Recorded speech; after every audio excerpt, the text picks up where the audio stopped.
दोस्तों, पंचतंत्र की शिक्षाप्रद नैतिक लघु कथाओं के संग्रह के प्रस्तुतिकरण के संदर्भ में आज हम छठी कहानी, जिसका शीर्षक है नीला सियार, को प्रस्तुत कर रहे हैं। कहानी इस प्रकार है। एक जंगल में एक गीदड़, जिसे हम सियार के नाम से भी जानते हैं, रहता था। एक दिन काफ़ी समय तक जंगल में यहाँ वहाँ भटकने के बाद भी उसे भोजन नहीं मिल पाया। मारे भूख के उसके प्राण निकले जा रहे थे। तब उसने सोचा, क्यों न पास के स्थित गांव में जाकर भोजन तलाशा जाए। यही सोचकर वह गांव पहुंच गया। इसलिए भोजन की तलाश में वह गांव के भीतर प्रवेश कर गया। लेकिन दोस्तों, जैसे ही वो सियार गांव के बीच में पहुंचा तो गली के कुत्ते उसके पीछे पड़ गए। वे ज़ोर ज़ोर से भौंक रहे थे। सियार डर गया और कुत्तों से पीछा छुड़ाने के लिए एक ओर दौड़ पड़ा। दौड़ते समय उसे एक ऐसा घर दिखाई दिया जिसके दरवाजे खुले हुए थे। यह एक धोबी का घर था।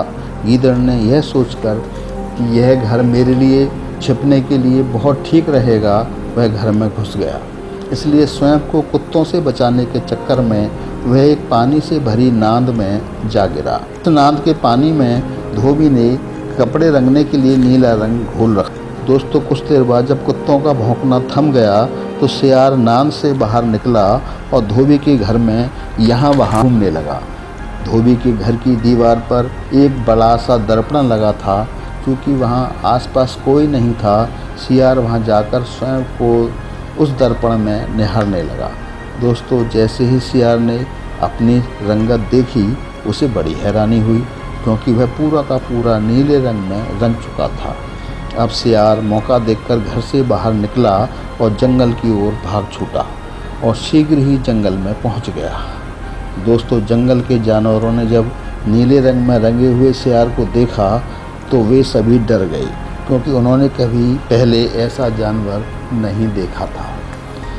यहाँ तक कि शेर व चीते भी उसे देखकर डर गए थे। अब दोस्तों, सियार ने भी सभी जानवरों का डर और व्यवहार में आया परिवर्तन देखकर भांप लिया कि ऐसा क्यों हो रहा है, और उसने मौके का फ़ायदा उठाने की सोची और जंगल के सभी जानवरों को संबोधित करते हुए बोला कि मित्रों, मैं तुम्हारा शुभ चिंतक हूँ। ईश्वर ने मुझे तुम लोगों की भलाई के लिए यहाँ भेजा है। उन्होंने मुझे आप सभी का राजा घोषित किया है। जंगल के सभी जानवरों को नीले सियार की बातों पर विश्वास हो गया और उन्होंने उसे अपना राजा स्वीकार कर लिया। अब जंगल के सभी जानवर उसके लिए उपहार लाते थे एवं उसके आदेशों का पालन करते थे। अब तो नीले सियार ने शेर को अपना सेनापति, भेड़िए को रक्षा मंत्री और हाथी को गृह मंत्री नियुक्त कर दिया, और इस तरह वह रंगा हुआ सियार राजसी जीवन व्यतीत करने लगा। अब तो शेर चीते भी उसका कहना मानते थे, तो अन्य जीवों की तो बिसात ही क्या थी। अब तो उसके लिए बढ़िया भोजन का प्रबंध हो जाता था। रंगा हुआ सियार अब जंगल का राजा था। रोज़ उसका दरबार लगता था। सभी जानवर उसकी सेवा में लगे रहते थे। अब दोस्तों, हुआ ये कि एक दिन जब सियार का दरबार सजा हुआ था, तभी उसने कुछ दूरी पर सियारों के झुंड की आवाज़ सुनी। किसी अन्य जंगल से आए वे सियार आवाज़ें निकालते हुए मस्ती में नाच और गा रहे थे। उनकी आवाज़ सुनकर उसने भी उन सियारों के सुर में सुर मिला दिया। अब तो सभी जानवर अपने राजा को सियार की आवाज़ निकालते देख हैरान थे, और शीघ्र ही सबको पता चल गया उनका जो ये राजा है, ये ईश्वर का भेजा हुआ नहीं है, बल्कि ये एक मामूली सियार है। और तभी सभी जानवरों ने क्रोध में भरकर उसे तुरंत मार डाला।